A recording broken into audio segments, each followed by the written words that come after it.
พี่น้องเจ้าภาพเอาเป็นว่าตามที่เห็นเลยเนาะ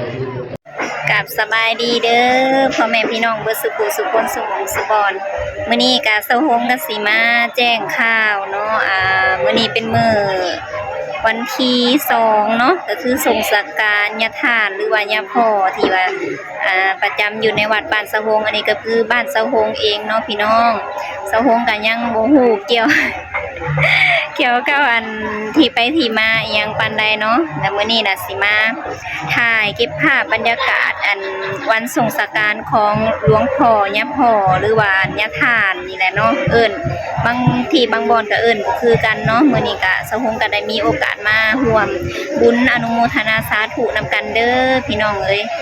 มีอันป้าน้าสาวเนาะพากันเฮ็ดโรงทานพี่น้องโรงทานอันของหวานแล้วก็คือน้ำหวานนั่นแหละเนาะแล้วก็มีโรงทานหลายๆหม่องหลายๆบ่อนเนาะเขาเจ้า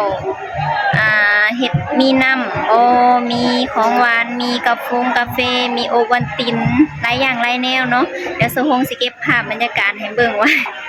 ภายในงานน่ะสิเป็นจังใดเนาะพี่น้องเนาะไปเบิ่งกันเลยว่าคนหลายคนน้อยยังส่ำใดก็สิถ่ายอัปเดตให้เบิ่งเรื่อยๆเนาะไปชมกันเลยไปพี่น้องอันนี้คือน้ำเสื่อมหรือว่าต้มน้ำตาลเนาะสิไปเฮ็ดหวานเฮ็ดอันนั้นโฮงทานเนาะพี่น้องเนาะไปกับป้าลุงสิไปเฮ็ดบุญเอาบุญนำกันเด้อพี่น้องเด้อเดี๋ยวสหงสิอัปเดตให้เบิ่งใหม่อีกเทื่อนึงเนาะตอนนี้ก็เริ่มแรกเลยกำลังสิเมื่อบ้านสหงพุ่นแหละ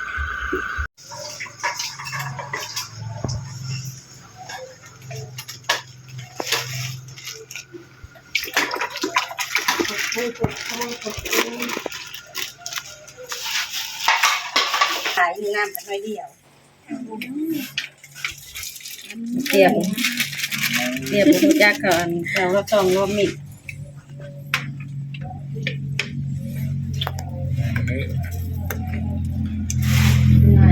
สีบงบอนน้ำตาลน่ะเข้มข้นอะไรแหละเหนียวบักละเนี่ยพ่อแม่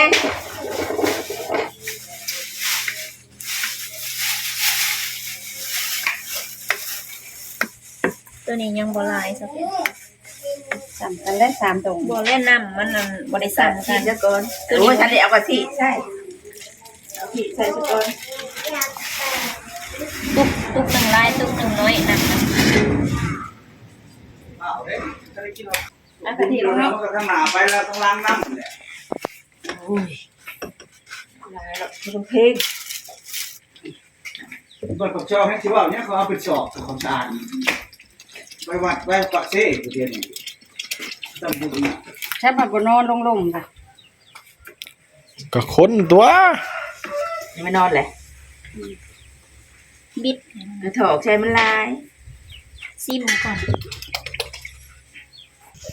ก็มีน้อยแล้ว น่ะมันคือเป็นอันนี้ลูกเป็นยังดอกลงเบิดบ่ของใหม่เบิดเลย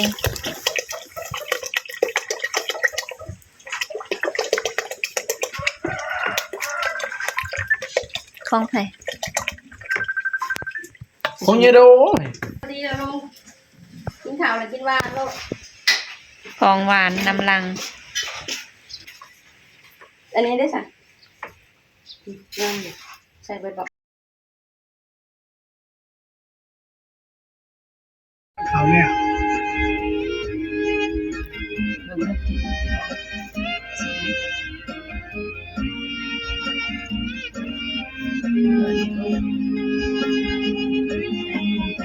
ขาดหนาไปเลยจิ้มโยลงหันเลย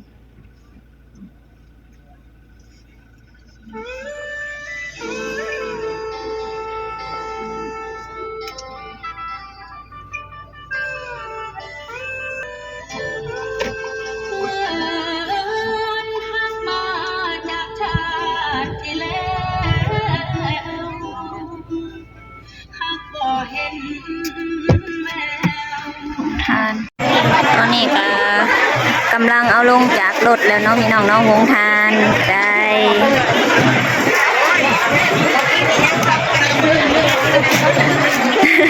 นุ่มอ่อนป้าคนกระลายอะไรอะหรอ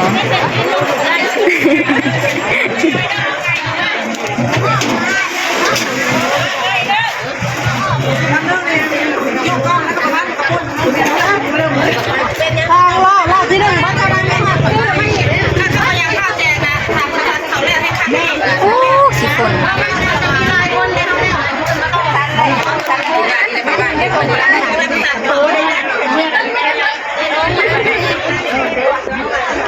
เจ้าภาพกระลงบ่ได้ มันต้องดึงถ่ายมันเอ้พี่น้องเจ้าภาพ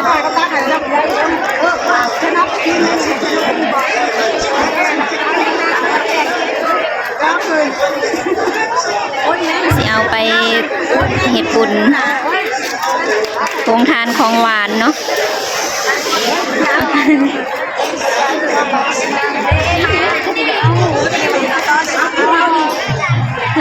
คนก็เริ่มมาแล้วพี่น้องเลย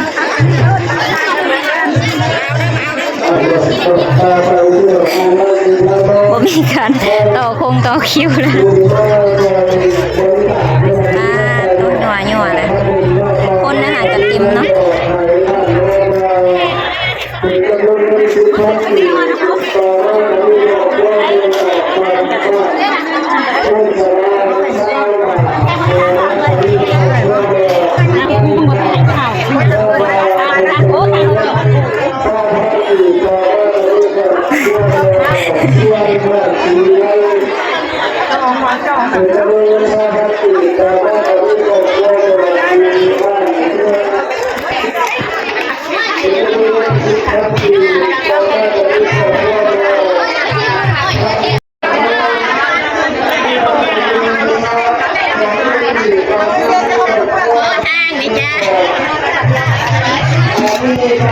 บ่ให้ข้าเจ้าเรียนคิว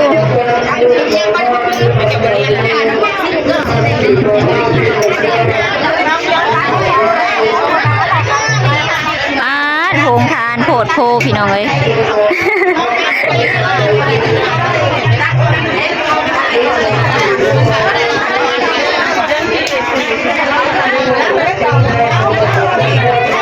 หลายแฮงสาวเอื้อยก็มาพี่น้องคือเป็นหนังญี่ปุ่นมันแดดเนาะแดดก็มาหอด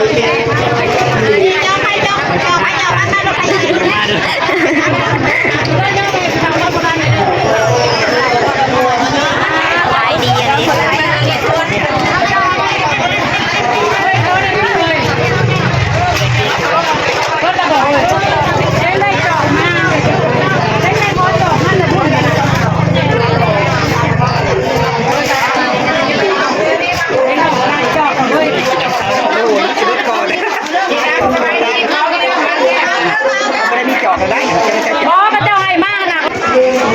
พี่น้องคนจะเป็นว่าขายดีอะเรียรอเนาะทางนี้ก็โฮงทานคือกันเด้อนี่นะมาก่อนเนาะสะหงมานำลังหลากถ่ายหมู่พี่น้องเอ้ย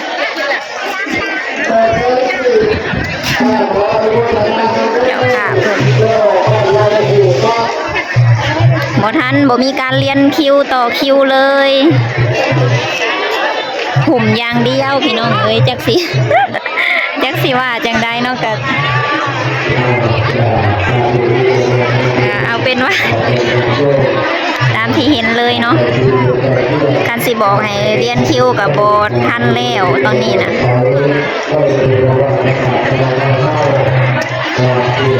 โอ้เป็นแต่คนเด็ดเจต้อมนะนี่มาแต่ก่อนอันนี้ก็โฮมทานเป็นน้ำเป๊ปซี่เนาะพี่น้องน้ำเป๊ปซี่ป้าตรงทางนี้ก็โฮมทานลายแห้ง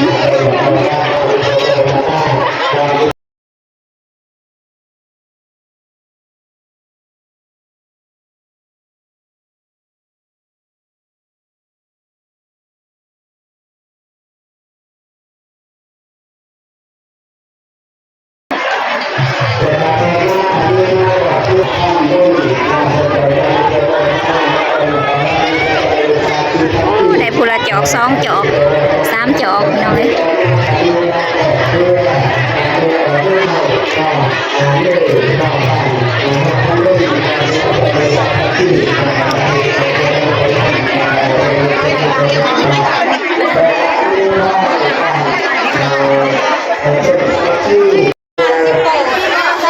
แล้วพี่น้องเบิดเติดเลยอย่าไปตากแดด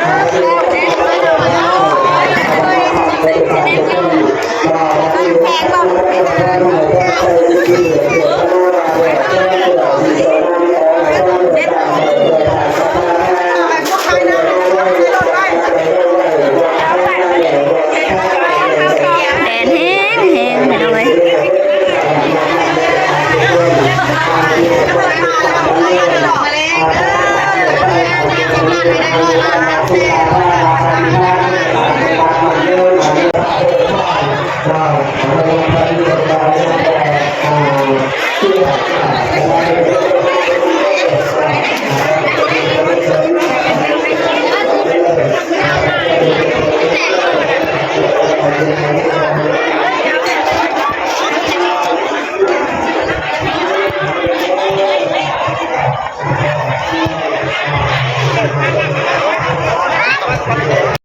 อันนี้ก็คืออยู่ในครัวเนาะพี่น้องอยู่ในครัวแม่ครัวตำมะพุงทางนี้ ขนาดย่ำมะพุงกันยังยิ้ม แม่ครัวทางตำมะพุง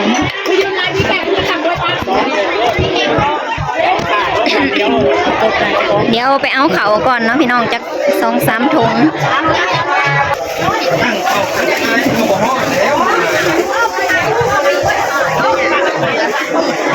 ขอบใจโยกับโยสมงก็ได้เขา3 ถุงเนาะแขกอันทางอันนั้นเบาบอยเนาะพี่น้องมันก็สิหาอันนั้นให้กินหิวเข่าวแล้วเพิ่นว่า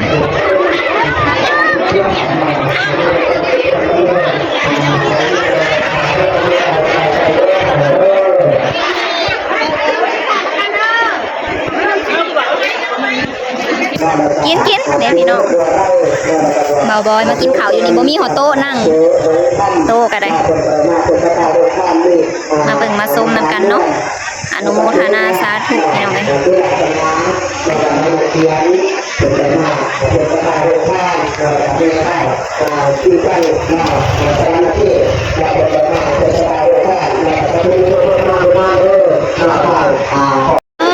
พี่น้องตอนนี้ก็ทางเสิร์ฟน้ำแข็งน้ำก้อนเนาะน้ำก้อนเป็นลมหรือจ้าน้ำก้อนนะจนจ่อยยอดเป็นลม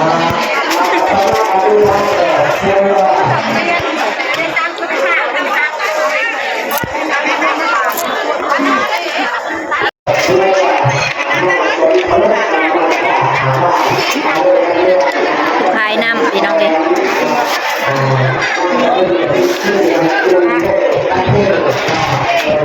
ทางกินข้าวไปนำขายน้ำไปนำ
อยก็หลายพี่น้องเอาบุญนำกันเด้ออนุโมทนาสาธุบุญคำนำสู่พอเป็นอยู่บ่หน่อยหนึงอันนี้ก็แขกคนมาแต่บ้านอื่นเนาะพี่น้องเนาะบ่มีหอดบอลอยู่มันแดดใครแต่มันบ่ฮ้อนปานใด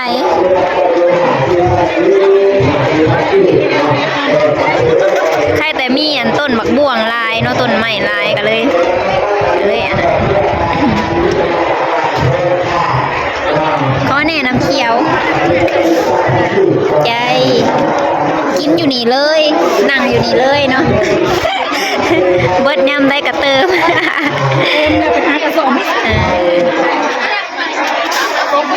เพิ่นเอามาไล่แพ็คแล้วเนาะ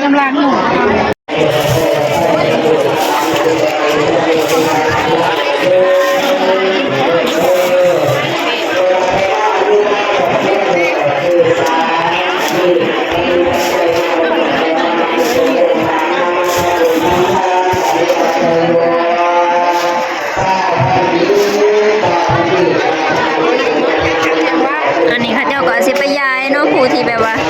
อยู่ไกลอยู่อันนั้นแบบบ่ได้นั่นก็สิไปย้ายให้ผู้ที่อยู่ใกล้ๆทางพุ่นเนาะผู้ที่เก่าบ่ได้เขาเจ้าบ่ได้มาเนาะพี่น้องอันนี้ก็เป็นโรงทานบ่ฮู้ว่าสิมาเฮ็ดโรงทานหยังเนาะน่าสิแม่นหรือว่าจังไดหรือว่าบ่แม่น เพราะว่าห่างก็มาเนาะพี่น้อง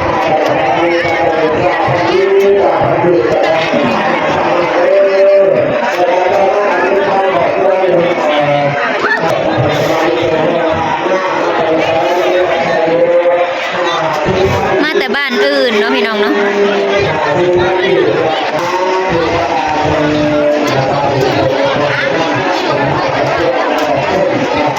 คู่นำคือการเลยต้อมคู่แข่งมาแหละมาขายนำแข่งกับเจ้าแล้วสิได้ขายอยู่บ่วะนี่วันนี้เลยครับมันคุณอ่านต่อเนาะแกไปเจ้าใหญ่ได้ป่ะแกจะเรื่องเส้นไฟจอกได้ป่ะ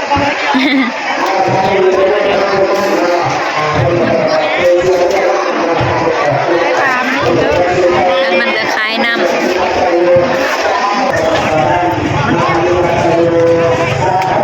ขายดีอีกแล้ว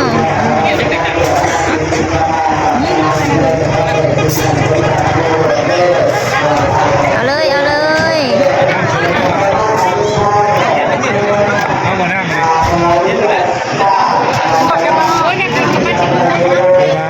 มาบ่ทัน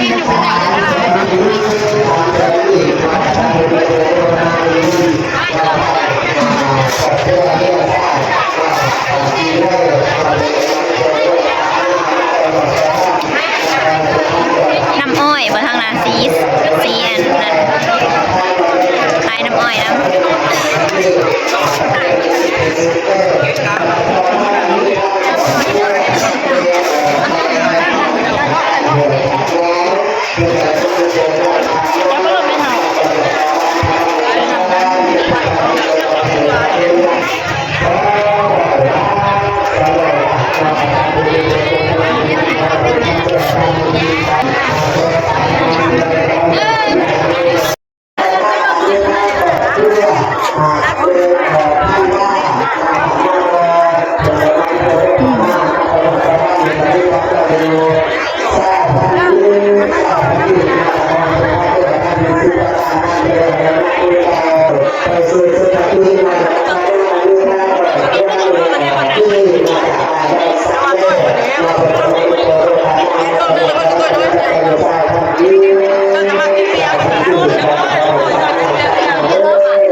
ก็สิเป็นครัว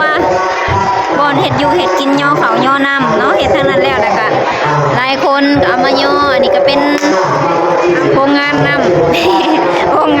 งานผลิตน้ำ แล้วพี่น้องคนก็นั่งถาเนาะถาหอดอันยาม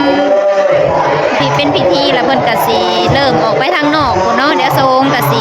รีวิวให้เบิ่งใหม่เนาะพี่น้องเนาะสำหรับคลิปนี้ก็ขอจบไว้เพียงส่ำนี้ก่อนเด้อเท่านี้กับเป้ากาดบางคนเขาเจ้าก็หลังไหลออกไปนอกแล้วเนาะเลี้ยวหานเขาบ่อยก็บ่เห็นอยากอยู่ทางใด